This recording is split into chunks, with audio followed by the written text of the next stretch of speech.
तारखेला वार शनिवार या दिवशी आम्ही राष्ट्रवादी काँग्रेस पार्टी अजितदादा पवार गट यांचा एक कार्यक्रम सभासद नोंदणी कार्यक्रम आयोजित केला आहे। या कार्यक्रमासाठी आम्ही तालुक्यात प्रत्येक गावामध्ये आम्ही प्रत्येक कार्यकर्त्यांना भेटून सभासद नोंदणी जास्तीत जास्त कशी या तालुक्यात राष्ट्रवादी काँग्रेस पार्टीची होईल यासाठी आमचं काम चालू आहे। आणि येणाऱ्या 22 तारखेला आपण डीएड चौकामध्ये आमचे नेते मकरंदाबा पाटील असतील, नितीन काका असतील, आमच्या जिल्ह्याचे अध्यक्ष बाळासाहेब सोळसकर असतील, आमच्या तालुक्याचे अध्यक्ष आणि आमचे नेते शिवरूपराजे खर्डेकर, मी सर्वांनी मिळून तो कार्यक्रम आयोजित केला आहे। तर या कार्यक्रमाचं नियोजन आमचं चालू आहे। तेव्हा आम्ही प्रत्येक राष्ट्रवादी काँग्रेस पार्टीच्या सर्व कार्यकर्त्यांना तशा सूचना केलेल्या आहेत आणि सभासद नोंदणीचा कार्यक्रम आमचा बऱ्यापैकी चालू आहे। तालुक्यात आत्तापर्यंत आम्ही 3000 सभासद नोंदणी आम्ही पूर्ण केलेली आहे आणि जास्तीत जास्त सभासद आपण या तालुक्यात राष्ट्रवादी काँग्रेस पार्टीचं करण्याचं काम आपलं चालू आहे। परवा दिवशी राजळ्याचा कार्यक्रम झाला, राजळ्याच्या कार्यक्रमामध्ये राष्ट्रवादी अजित पवार पक्षामध्ये प्रवेश झाल्याचं बातम्या आल्या। तर त्याबद्दल आपल्या पक्षामध्ये प्रवेश होताना आपणही नव्हता, तालुक्याचे शिवरूपराजे दिसलेले आहे। उलट विधानसभेला जे शरद पवार साहेबांच्या पक्षाचे उमेदवार होते ते तिथे उपस्थित होते। तर असे काही प्रवेश झालेत का? त्याला आपली मान्यता आहे का? नाही, अशा प्रवेशाला तर आता जे त्या स्टेजवर होते दीपक चव्हाण जे माजी आमदार आहेत ते कुठल्या पक्षातून उभे राहिले होते, कुठल्या चिन्हावरती त्यांनी निवडणूक लढवली होती आणि ते कुठल्या स्टेजवर होते, त्यांना काय अधिकार आहे की त्यांनी राष्ट्रवादी काँग्रेस पार्टी अजित पवार गटामध्ये प्रवेश करून घेण्याचा आणि बाकीचं सभासद नोंदणीचा। वास्तविक पाहता त्यांनी सगळा विरोधच केला। तालुक्यात त्यांना असं वाटत होतं की महाराष्ट्रातलं पहिलं तिकीट अजितदादा पवार साहेबांनी आपल्या फलटण तालुक्याला घड्याळाच्या चिन्हाचं दिलं होतं, पण इथल्या नेत्यांना खात्री नव्हती की राष्ट्रवादी काँग्रेस पार्टी अजितदादा गटाचं त्यांना एवढा प्रतिसाद चांगला मिळेल। त्यामुळं त्यांनी वेगळ्या पक्षाची भूमिका घेऊन वेगळा प्रचार केला आणि आम्ही राष्ट्रवादी काँग्रेस पार्टीतून उभा राहिलो। आम्हाला अजितदादा पवारांनी सन्मानपूर्वक घेतलं, पक्षाचं तिकीट दिलं आणि त्या पक्षाच्या तिकिटावरती आम्ही काम केलं। माझ्याबरोबर आमचे शिवरूपराजे पूर्वीपासून राष्ट्रवादी काँग्रेस पार्टीचं काम करत होते, आणि त्यांचीच ताकद माझ्या पाठीशी राहिली आणि आम्ही ती निवडणूक यशस्वीरित्या पार पाडली आणि त्यात विजयी झालो। पण आता विनाकारण कुठंच काही चालत नाही, तर आता दादांचं नाव घ्यायचं, प्रवेश घ्यायचे आणि आमच्यात ते जर राष्ट्रवादीत खरंच होते तर त्यांनी आमच्या प्रचाराला राष्ट्रवादीचं तिकीट दिल्यानंतर प्रचार आमचा करायला पाहिजे होता, पण तसं काय कुठं घडताना दिसलं नाही। कायम विरोधात भूमिका घेतली। दादांच्याबद्दल महाराष्ट्रात ते म्हणजे राष्ट्रवादी काँग्रेस पार्टी येईल अशी त्यांना खात्री नव्हती, म्हणून त्यांनी वेगळ्या पक्षाचा निर्णय घेऊन त्यांनी वेगळ्या पक्षाची चूल मांडून त्यांनी काम केलेलं आहे। अशाने आता राष्ट्रवादीबद्दल प्रेम आणू नये। खरं म्हणजे आमदारकीच्या इलेक्शनमध्ये आपल्याला सर्वांनाच माहीत आहे की राष्ट्रवादी अजितदादा गटाच्या वतीनं मी म्हणजे ठामपणे म्हणू शकतो की मी एकटंच राहिलो होतो तालुक्यात। आणि जेव्हा आमदार साहेब जसं म्हटले की जेव्हा त्यांनी तिकीट नाकारलं त्या आधी अजितदादांचा मोठा अपमान केला होता आणि त्या अपमानाचा उत्तर देण्यासाठी आम्ही हक्कानं राष्ट्रवादीचं तिकीट ह्या मतदारसंघात मागून घेतलं। महायुतीबरोबर चर्चा केली, महायुतीची आम्हाला साथ मिळाली आणि त्याच साथ आणि ताकद मिळाल्यानंतर आज आपल्याला सचिन पाटील इथं आमदारच्या रूपानं दिसतात। तेच आम्हाला एक उत्तर द्यायचं होतं की तुम्ही तिकीट नाकारलं तरी आम्ही राष्ट्रवादी फलटण तालुक्यात जीवन ठेवली आणि राष्ट्रवादीचा आमदार फलटण तालुक्याला परत दिला।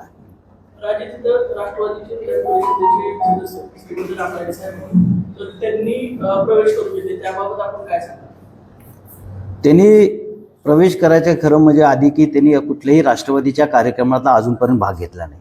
आमचे राष्ट्रवादी जिल्ह्यात जेव्हा तालुका अध्यक्षाची नेमणूक झाली, मग मान तालुका असू दे, कोरेगाव तालुका असू दे, फलटण तालुका, त्या कार्यक्रमात ते हजर नव्हते। राष्ट्रवादीचा सभासद नोंदणीचा जिल्ह्यात कार्यक्रम घेतला तेव्हा मकरंदाबा होते, तेव्हा ते जर राष्ट्रवादीचे इतके प्रेम होतं त्यांच्यावर, त्यांनी त्या कार्यक्रमाला हजर राहायला पाहिजे होते, त्या कार्यक्रमाला हजर नाही। कदापित कुठल्याही राष्ट्रवादीच्या आजपर्यंत आमदारकी झाल्यापासून ते आजपर्यंत त्यांनी राष्ट्रवादीचा कुठल्याही कार्यक्रमामध्ये त्यांनी हजेरी लावली नाही। कालचा पण आपण मल्हारराव होळकर ह्यांची जयंतीच्या कार्यक्रमाला त्यांनी यायला पाहिजे होतं. त्या कार्यक्रम शासकीय कार्यक्रम होता आणि तुम्ही एक विधान परिषदेचे आमदार असून तुमचे विधान परिषदेचे सभापती तिथं आले होते. त्या कार्यक्रमाला तुम्ही तिथे येऊन आणि तो कार्यक्रम म्हणजे श्रीमंत मल्हारराव होळकरांनाच आपण मान देतोय आणि त्या समाजाला आपण मान देतोय आणि म्हणून आपण तिथं हाजरी लावायची त्यांनी लावायला पाहिजे होती. राजे त्या ह्याच्यामध्ये आपल्यावर पण त्यांनी टीका केली की दादराजेंची गोष्ट वेगळी होती, पण यांनी काही कुठल्या संस्था काढल्या नाही, जिनिंग व्यवस्थित चालवता आली नाही, त्याबाबत आपण काय सांगणार? हे बघा, दादारायांनी काळेश्वर जिनिंग काढली होती जवळजवळ 80 सालात. त्यावेळी पूर्व भागात कापूसचं पीक भरपूर होतं. फलटण तालुक्यात 3 जिनिंग फॅक्टरी होत्या. एक भोईटे साहेबांची होती, एक दादरायांनी काढली होती आणि एक गुणोऱ्यात काढली होती. कापूस पीक ऊसा एवढंच होतं.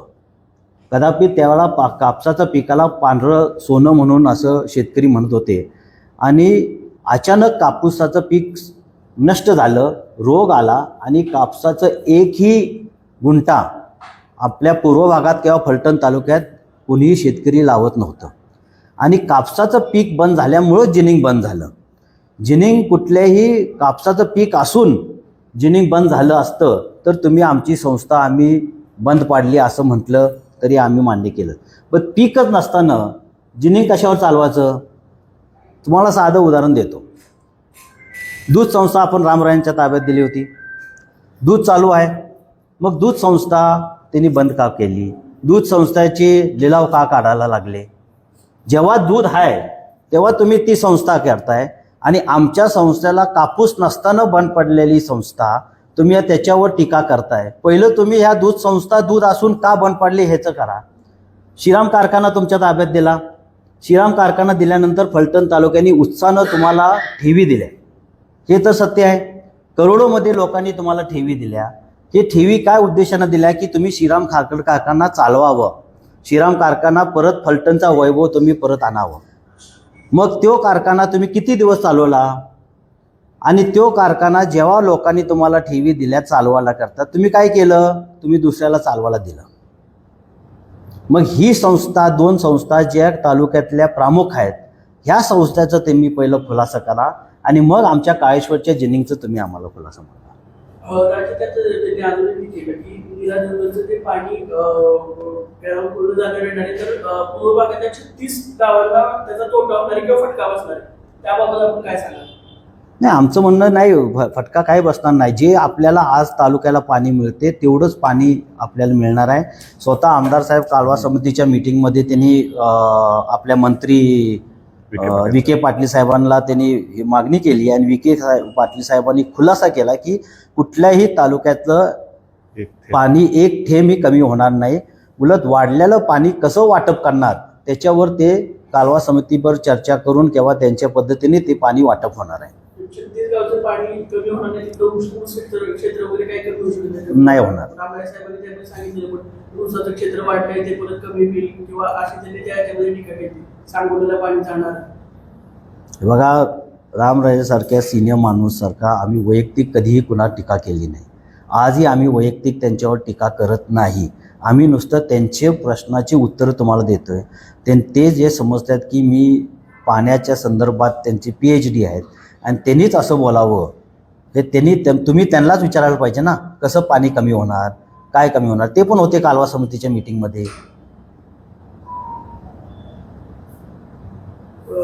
आमदार साहेबांनी आपले नेते रणजितसिंह निंबाळकर यांच्यावर पण रामराय साहेबांनी बरीच राजकीय टीका केली, त्याबद्दल आपण काय म्हणणार? नाही, त्यांनी वैयक्तिक टीका करणं टाळावं.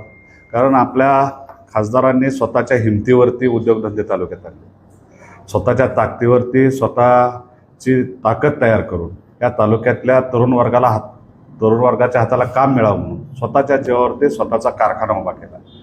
दुसरा एक लोणंदला एक नवीन प्रोजेक्ट, फूड प्रोसेसमधला नवीन प्रोजेक्ट अंधोरीला उभा घेतला आणि तो सगळे दोन्ही प्रोजेक्ट अतिशय चांगल्या पद्धतीनं चालू आहे. मग कारखान्याचं बिल मिळत नाही तर येणाऱ्या 3 एप्रिलपर्यंत म्हणजे गेल्या वर्षीपर्यंत कुणाचं ऊसाचं बिल राहिलं आहे का? तर कुणाचाही 1 रुपया राहिलेला नाही. कुणाचंही शेतकऱ्याची सिंगल तक्रार आमच्याकडे नसते. नंतर ह्या वर्षाचं सुद्धा बिल जे राहिलेलं आहे ते 1-1.5 महिन्याचं बिल राहिलं आहे ते सुद्धा 3 एप्रिलपर्यंत सगळं बिल शेतकऱ्यांच्या खात्यावरती जमा होणार आहे. आत्तापर्यंत कारखाना तर चालू आहे आपला 10 वर्ष झालं कारखाना आपला अत्यंत चांगल्या पद्धतीने चालू आहे. कारखान्याला लोन लागतं, त्यांच्यात हिंमत आहे. स्वतःचा उद्योग काढायचा आणि फेडायचा ही हिंमत असावी लागते आणि ती हिंमत आमच्या नेत्यामध्ये आहे, रणजितसिंह नाईक निंबाळकरांच्या मध्ये आहे. आणि त्यांच्या कर्तृत्वावरती सारखीच आपण टीका करत असता, वैयक्तिक लेवलला जाऊन टीका करत असता, तर त्यांनी ते टाळावं. आम्ही आमच्या नेत्यांच्यावर टीका केलेली आम्हाला कदापि आवडणार नाही. कारण आपण आपल्या घरचं पण बघावं. त्यांनी कुणाला उद्योग काढून दिलेत का, त्यांनी उद्योग काढलेत का, तालुक्यातल्या तरुणांना काम दिलंय का, हे पण थोडं शोधावं ना. स्वतःकडे पण लक्ष द्यावं. दुसऱ्याकडे बोट दाखवत असताना आपण स्वतः काय तालुक्यासाठी उद्योग स्वतःचे काय उद्योग तयार केलेत काय. कमिन्ससारखी कंपनी आपल्या तालुक्यात आहे, काय ती चालू आहे, कामगारांच्या बाबतीत काय काय घडते, हे सगळ्या गोष्टी आपल्याला माहीत आहेत आणि कामगारांनाही माहीत आहे. तालुक्याने आपल्याला पूर्णपणे आपलं सगळं तालुक्याला माहीत झालंय. आपण कशावरती बोलता, वैयक्तिक टीका कोणावरती करता, का करता, आता जनतेला कळलेलं आहे. जनतेने आम्हाला आता चांगली ताकद दिलेली आहे.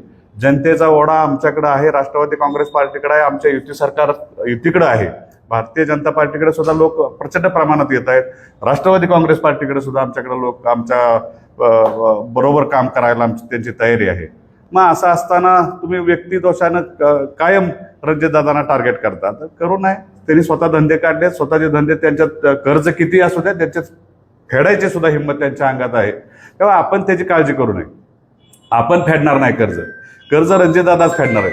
त्यामुळे जनतेला कर्ज किती आहे, काय किती आहे, कारखाना अडचणीत कसा आहे, काय, ह्या गोष्टीवरती त्यांनी बोलूच नाही. त्यांनी स्वतः काढलेत धंदे, स्वतः फेडलेले आहेत. कुणी फेडायला आलेलं नाही. किंवा तालुक्यातल्या शेतकऱ्यांच्याकडून पैसे गोळा करून ते काय कर्ज भरलेले नाहीत किंवा कर्ज फेडलेले नाहीत. तेव्हा आपण दादांवरती, आमच्या नेत्यांवरती जर टीका केली आपण, तर ते आम्ही कदापि खपवून घेणार नाही.